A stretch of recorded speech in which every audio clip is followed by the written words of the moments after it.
August 1996. A scorching summer in Belgium. The air, thick with humidity, held its breath. Then a discovery. A cellar. A dungeon, hidden within a seemingly ordinary house in Marcinelle. Two names whispered on the wind. Julie and Melissa. Two young girls missing for weeks found alive. Their rescue. A beacon of hope. But the darkness had only just begun to reveal itself. The nation held its breath. Relief for Julie and Melissa was quickly eclipsed by a chilling realization. The cellar held secrets, whispers of other children who hadn't been found.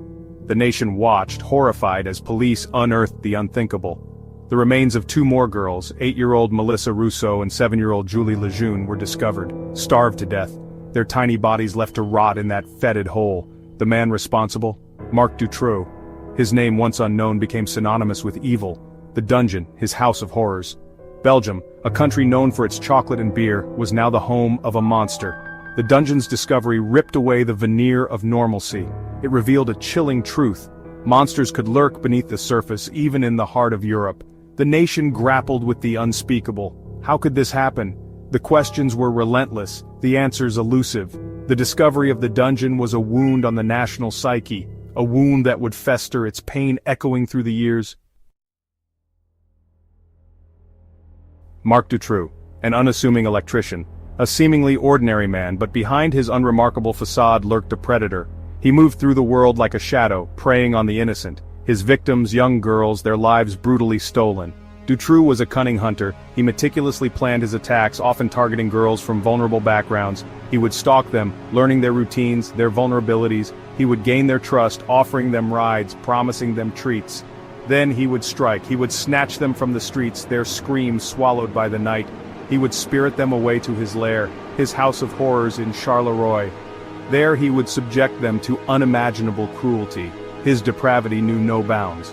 Dutroux often operated with an accomplice, Michel Lelièvre. Lelièvre, a weak and easily manipulated individual, became Dutroux's willing pawn. Together they spread terror through the streets of Belgium, their crimes a chilling testament to the darkness that can reside in the human heart. The house in Charleroi stood silent, its windows, dark eyes staring out onto the street. Behind its walls, a nightmare. The cellar, a subterranean tomb, was Dutroux's kingdom of cruelty. It was a place where innocence was extinguished and childhoods were stolen. The dungeon, a cramped concrete cell. The air, thick with the stench of fear and despair. A single light bulb cast long, grotesque shadows on the damp walls. Chains bolted to the walls served as grim reminders of the horrors inflicted within. A makeshift bed, stained and filthy, offered no comfort. The girls were imprisoned in this pit of despair. They were starved, tortured, and abused. Their cries for help, muffled by the walls, went unanswered. Days bled into nights, an endless cycle of terror. They clung to hope, even as it dwindled with each passing hour. The dungeon was a testament to Dutroux's depravity. It was a place where hope went to die. The horrors inflicted within those walls would forever stain the conscience of Belgium. The investigation was a race against time. Every tick of the clock brought with it the unbearable thought of another child suffering in Dutroux's clutches. The police, under immense pressure, followed every lead, no matter how small. The nation held its breath, praying for a break in the case. The breakthrough came from an unexpected source. A witness came forward reporting a suspicious van, a van that matched the description of one seen near the abduction sites. The police, armed with this crucial piece of information, finally had a lead. The van belonged to Marc Dutroux. Dutroux was apprehended at his home in Charleroi. The house, a silent sentinel to his crimes, was swarming with police. The search began, every room, every corner scrutinized. Then, the discovery, the cellar, the dungeon, and with it, the horrifying confirmation of their worst fears. The news of Dutroux's arrest sent shockwaves through Belgium. Relief, tinged with anger and disgust, washed over the nation. The monster had been caught, but the fight for justice was far from over. Section 5. Justice Undone, Failures and Outrage. The arrest of Marc Dutroux should have been a moment of closure, a time for the nation to heal. But as the investigation deepened, a more disturbing truth emerged. The system, designed to protect the innocent, had failed miserably. Evidence pointed to missed opportunities, ignored warnings, and botched investigations. Dutroux, it turned out, had been on the radar of the authorities before. He had a history of sexual violence, a string of convictions for rape and assault. Yet he was free to roam, free to pray. The public outcry was immediate and fierce. Protests erupted across the country. People took to the streets demanding accountability. They demanded to know how such a monster could have operated under the noses of the authorities for so long. The Dutroux affair, as it came to be known, exposed a deeply flawed justice system, riddled with incompetence and negligence. The case became a symbol of everything wrong with the Belgian system. It shook the very foundations of the nation, leaving an indelible stain on its conscience. The wounds ran deep, fueled by a sense of betrayal and a profound loss of faith in those entrusted with their safety. Section 6. A Trial and Its Shadows, Dutroux's Reckoning. The trial of Marc Dutroux began in 2004. The world watched, captivated and horrified as the details of his crimes unfolded in court. The dungeon, the chains, the starved bodies of innocent children. The evidence was overwhelming, the testimony heartbreaking.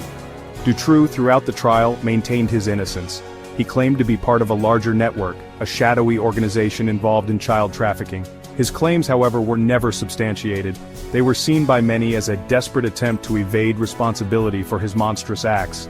The trial was a grueling ordeal for the families of the victims. They sat through days of agonizing testimony, forced to relive the horrors inflicted upon their loved ones.